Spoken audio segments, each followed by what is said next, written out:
کامران علی افضل صاحب کو نیا چیف سیکرٹری اور راؤ سردار علی خان صاحب کو آئی جی پنجاب مقرر کیا گیا ہے۔ اسی طرح سے محترمہ مریم خاور کو chief executive officer Pakistan expo centres private limited جو ہے وہ تعینات کیا گیا ہے۔ میں یہاں پہ یہ آپ کو بتاتا چلوں کہ آج جو یہاں پہ فیڈرل ہاؤسنگ والوں نے جو رپورٹ پیش کی، پچھلے دنوں بہت چل رہا تھا یہ معاملہ کہ کس طرح سے من پسند جو سرکاری افسران ہیں اور ان میں بہت سارے جو ہمارے جرنلسٹ صاحبان ہیں وہ بھی شامل ہیں، بہت سارے جج صاحبان ہیں، ان کو بھی ایک ایکوزیشن کر کے حکومت کی طرف سے پلاٹس جو ہیں وہ دیے گئے۔ وزیر اعظم پاکستان نے اس پروسیس کے اوپر شدید ریزرویشنز کا اظہار کیا ہے۔ انہوں نے کہا ہے کہ یہ قطعی طور کے اوپر ایک مناسب بات نہیں ہے کہ غریب لوگوں سے زمین زبردستی ایکوائر کی جائے اور پھر وہ بڑے لوگوں کو سستے داموں وہ زمین دے دی جائے۔ یہ بڑی بدقسمتی کی بات ہے کہ یہاں پہ ہم دیکھتے ہیں کہ کس طرح سے استحصال کیا گیا ہے غریب آدمی کا، خصوصاً اسلام آباد میں جو گاؤں تھے ان کو ایکوائر کیا گیا، جو یہاں پہ جن کی ملکیتیں تھیں ان سے زمینیں لی گئیں اور اس کے بعد اپنے من پسند جو بیوروکریٹس تھے، ججز تھے، جرنلسٹ تھے، ان کو یہ پلاٹس جو ہیں وہ دیے گئے۔ اور ایک بہت بڑی تعداد میں ہم دیکھتے ہیں کہ جو جرنلسٹ ہیں ان کو ماضی میں یہ پلاٹس جو ہیں وہ ملے ہیں، اور آئندہ کے لیے وزیر اعظم نے ایک کمیٹی کانسٹیٹیوٹ کی ہے اسد عمر صاحب کی سربراہی میں، جس میں ڈاکٹر شیری مزاری ہیں، شہزاد اکبر صاحب ہیں، فروغ نسیم صاحب ہیں، اور اسلام آباد ہائی کورٹ نے چونکہ اس کے اوپر برہمی کا اظہار کیا تھا، اسلام آباد ہائی کورٹ نے بھی یہی پرنسپل چیف جسٹس صاحب نے لے ڈاؤن کیے تھے۔ انہی پرنسپلز کے پیش نظر یہ کمیٹی ایک جامع پالیسی جو ہے وہ لے کے آئے گی اور ایک ایسا نظام تشکیل دیا جائے گا جس میں قطعی طور کے اوپر غریب لوگوں کی زمینوں کو ایکوائر نہ کیا جا سکے کہ بڑے لوگ وہاں پہ اپنی ہاؤسنگ سوسائٹیاں بنا سکیں، اور اس کے اوپر ایک بڑی تفصیل سے آج کابینہ نے یہ بات کی گئی ہے۔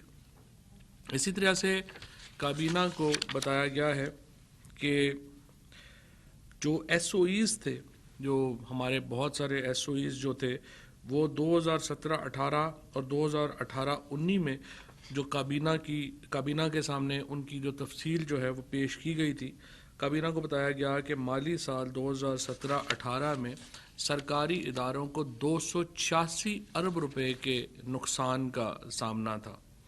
اب اگر این ایچ اے کو، کیونکہ این ایچ اے کا اکیلا خسارہ جو ہے وہ تقریباً 140 ارب روپے کا ہے، اگر ہم اس کو علیحدہ کر دیں تو باقی جو تمام ادارے ہیں ان کو ہم نے پروفٹ میں کنورٹ کر دیا ہے، اور 31 ارب روپے اب جو ہے وہ تمام جو ہمارے ایس او ایز ہیں، اسٹیٹ اونڈ انٹرپرائزز ہیں، جو کہ 2017-18 میں جب ہمیں ملے تھے وہ شدید نقصان میں تھے، اب تقریباً 31 ارب روپے کا ایک اوور آل ان کو جو ہے وہ اس وقت وہ اس پروفٹ میں آ گئے ہیں۔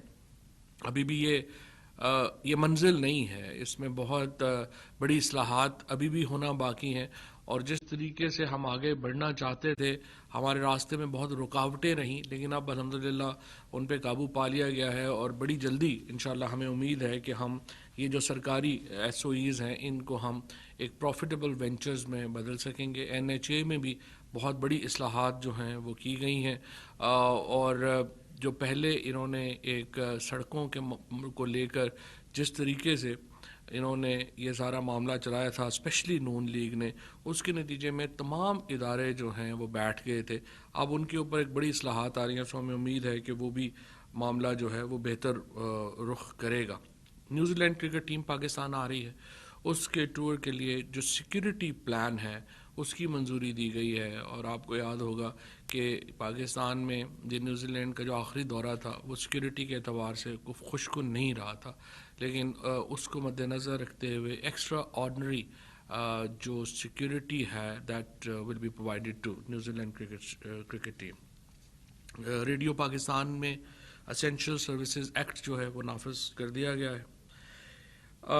اسی طریقے سے پاکستان اور برطانیہ کے درمیان ری ایڈمیشن سے متعلقہ ایک مفاہمتی یادداشت پر دستخط کرنے کا معاملہ مؤخر کر دیا ہے. اس میں یہ تھا کہ برطانیہ سے ایک جہاز جو ہے وہ چارٹرڈ جہاز جو ہے وہ پاکستان آنا چاہ رہا تھا اور ایگزیمپشن سیک کی جا رہی تھی کہ اس جہاز کو آپ جو ایگزیمپٹ کر دیں اور ان کو جو ہے انٹری دے دی جائے. لیکن یہ فی الحال مؤخر کر دیا گیا ہے کہ آپ اس وقت جو ایشوز چل رہے ہیں پاکستان میں اور خصوصاً ہمارے بھی جو کچھ مطالبات ہیں جو ریڈ لسٹ کے اوپر کل بڑی تفصیلی ڈاکٹر فیصل کی بات ہوئی ہے برطانیہ کے چیف میڈیکل سائنٹسٹ سے اور کافی حد تک ہم نے جو ڈیٹا سے متعلق ان کی ایشوز تھے ان کو ریموو کر دیا گیا ہے. اور انشاءاللہ تعالی ہمیں امید ہے کہ اب برطانوی حکومت اپنی پالیسی کا جائزہ لے گی اور اس ایجنڈے کو اگلے ایجنڈے تک جو ہے وہ ہم لا رہے ہیں. سینما انڈسٹری کی بحالی کی غرض سے ہم نے یہ تجویز پیش کی تھی کہ جو نان انڈین پنجابی فلمز ہیں ان کو پاکستان میں الاؤ کیا جائے. کابینہ نے یہ کہا ہے کہ آپ اس کو صرف نان انڈین پنجابی فلموں تک محدود نہ رکھیں بلکہ جو انٹرنیشنل موویز ہیں ایکسیپٹ انڈین موویز ان کی پاکستان میں درآمد کی اجازت دی جائے. تو اس کو ہم سمری کو امینڈ کر کے دوبارہ جو ہے وہ پیش کر رہے ہیں جس میں ہم جو فورن فلمیں ہیں ان کو ہم پاکستان میں الاؤ کر رہے ہیں. ہمارے پاس 70 کی دہائی میں تقریباً ہمارے پاس 780 سینماز تھے جو اب 78 سینما رہ گئے ہیں. اور اگر ہم نے سینما کی بحالی کے لیے فلم کی بحالی کے لیے فوری طور کے اوپر اقدامات نہیں کیے تو ہماری فلم انڈسٹری اور سینما انڈسٹری جو مکمل پہلے ہی تقریباً بیٹھ چکی ہے یہ بالکل ہی بند ہو جائے گی. اور اس کے لیے ہم ایک فلم پیکج بھی بہت جو ہے وہ لا رہے ہیں اور سینما کی بحالی کے لیے بھی ہم عملی اقدامات جو ہیں وہ کر چکے ہیں اور اس کا اعلان انشاءاللہ مجھے امید ہے کہ اگلے ہفتے تک جو ہے وہ میں کر پاؤں گا. ریمڈیزوائر کا جو انجیکشن ہے جو آپ کو پتہ ہے کووڈ پیشنٹس کو جو ہے ضرورت ہوتی ہے اس کی جو قیمت ہے وہ 5,680 روپے سے کم کر کے 3,967 روپے جو ہے وہ مقرر کر دی گئی ہے. نیشنل کونسل برائے طب کے ممبران کی تعیناتی کی منظوری دی گئی ہے.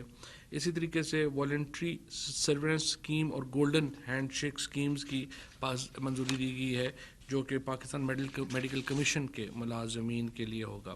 شکیل احمد منگنیچو کو chairman employees old age benefit کو ٹیمپریری چارج جو ہے ان کو دیا گیا ہے اور کابینہ نے ہدایت کی ہے کہ جو مستقل چارج ہے وہ یہاں پر اس کے لیے جو ہے وہ اقدامات کیے جائیں.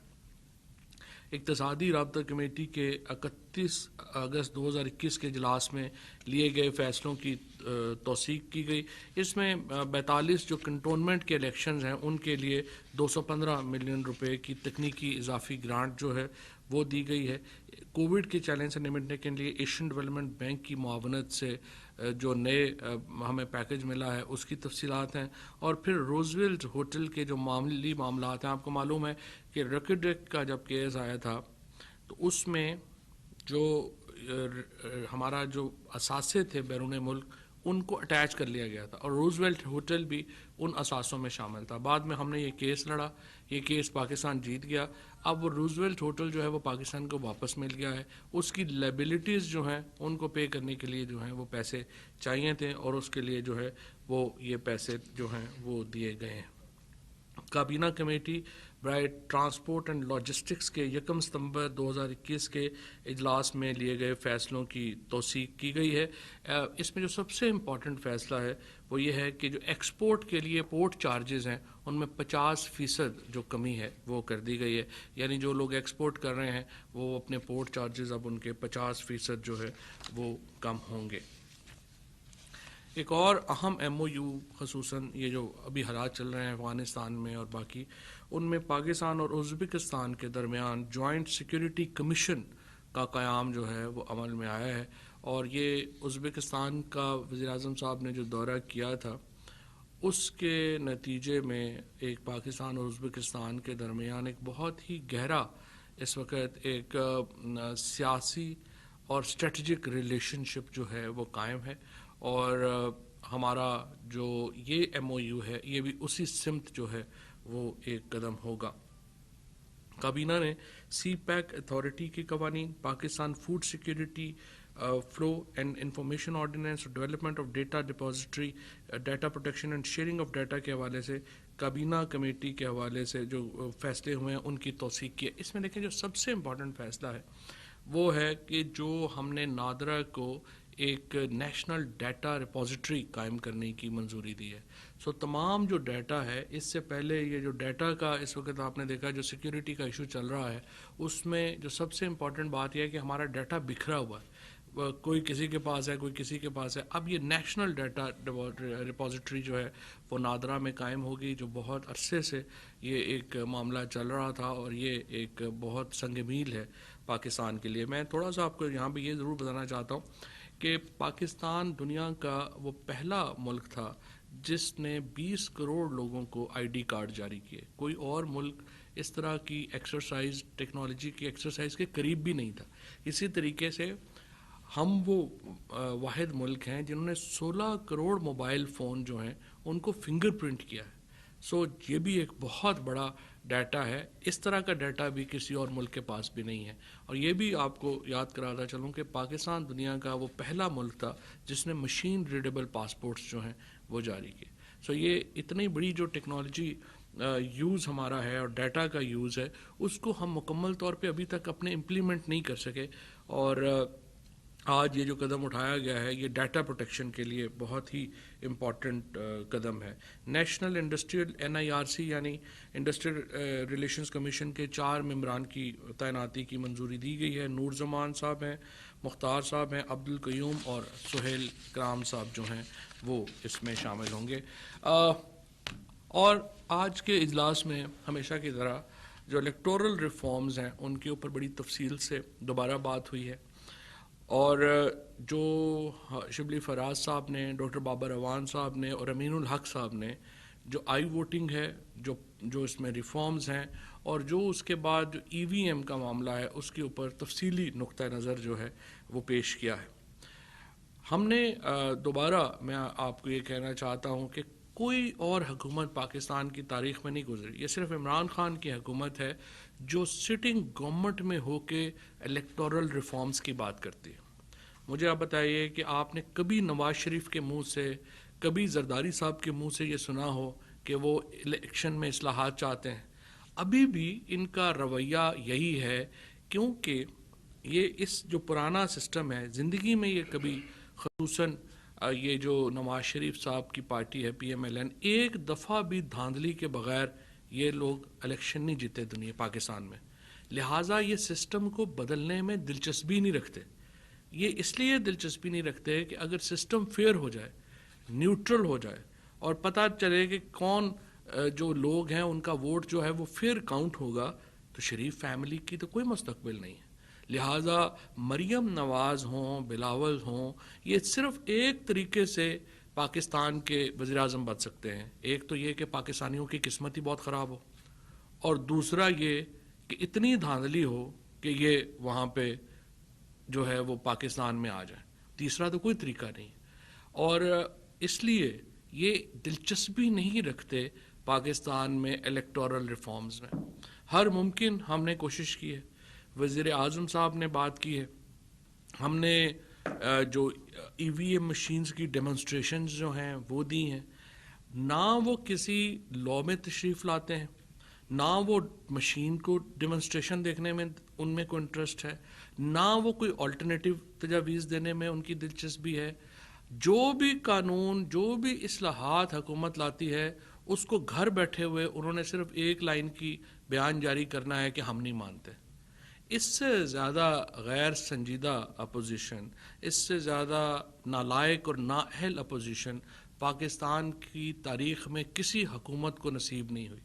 اور یہ بڑی بدقسمتی ہے پاکستان کی کہ ہمیں اس طرح کی جو سیاسی قوتیں ہیں ان کو بھی آفر کرنا پڑتا ہے کہ وہ آئیں اور ہمارے ساتھ بیٹھیں اور یہ معاملہ جو ہے اس کو آگے چلائیں.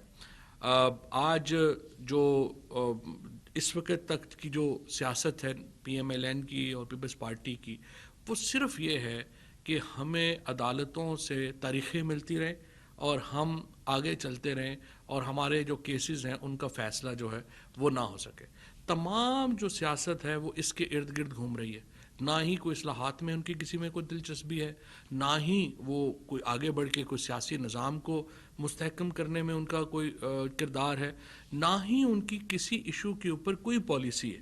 پوری دنیا میں افغانستان کے اوپر بات ہو رہی ہے, آپ نے کبھی نون لیگ یا پیپلز پارٹی کی بات ہی نہیں سنی ہوگی کہ وہ ان کی کیا پالیسی ہے, وہ ان کی مائیگریشن جو لوگ ہیں آ رہے ہیں مہاجرین, اس کے اوپر ان کی کیا سوچ ہے, پاکستان کے کردار کو وہ کس طرح سے لیتے ہیں.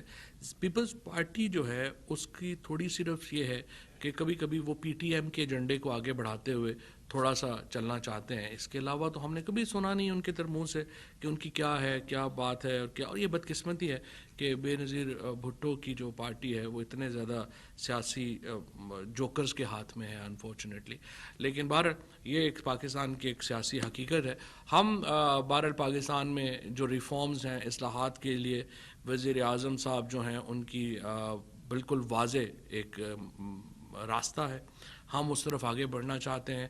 چاہے اصلاحات میڈیا میں ہوں, چاہے اصلاحات ہمارے الیکٹورل سسٹم میں ہوں, چاہے ہمارے معاشی نظام میں ہوں یا گورننس کے نظام میں. ایک جماعت جو اس وقت ریفارمز کی بات کر رہی ہے وہ تحریک انصاف ہے, اور انشاءاللہ عوام کی مدد سے, ہمیں ان سے تو کوئی امید نہیں ہے, لیکن عوام کی مدد سے انشاءاللہ ہم یہ ساری اصلاحات لا پائیں گے. شکریہ جی.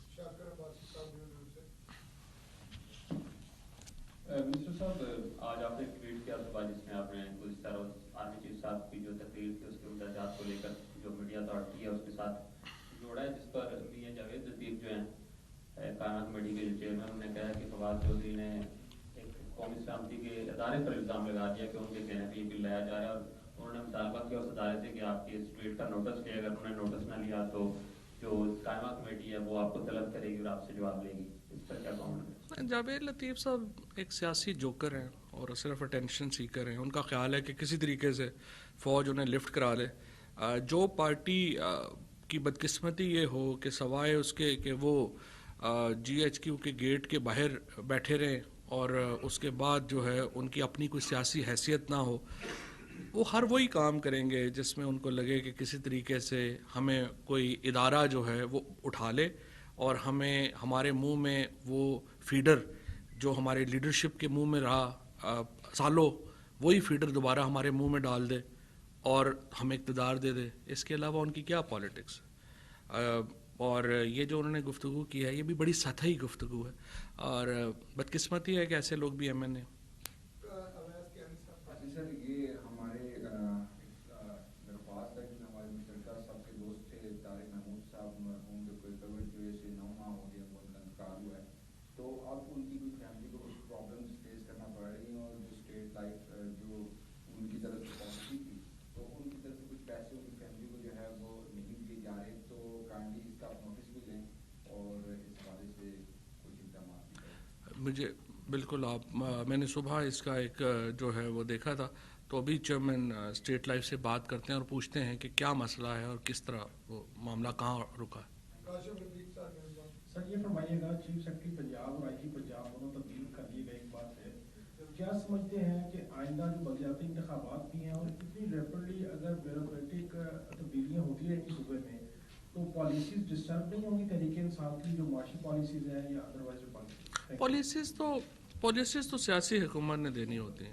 امریکہ میں بھی اگر آپ دیکھیں تو ان کی جو ساری فار ایگزامپل جو لیڈرشپ ہے وہ ہر 1.5 سال بعد 2 سال بعد چینج ہو جاتی ہے. بیوروکریٹک لیڈرشپ اور ملٹری بھی لیڈرشپ ان کی 1.5-2 سال سے زیادہ کا عرصہ نہیں ہے, اور یہ پوری دنیا میں اس طرح کی چینجز جو ہیں وہ ہوتی رہتی ہیں. سو بیوروکریٹک چینجز آپ کی پالیسی طے نہیں کرتی, آپ کی جو پولیٹیکل لیڈرشپ ہے پالیسیز وہ دیتی ہے. سر ای وی ایم کا مسئلہ ہو یا چاند کا, وہ آپ کا ایشو ہوا ہوتا ہے, لیکن وہ اس کو ایشو کیوں بن جاتا ہے, وہ معاملہ آپ سے ہے یا ایشوز کے ساتھ؟ دیکھیں جی, پہلی بات یہ ہے زاہد کہ ان کو ایشوز کا تو پتہ ہی نہیں ہے.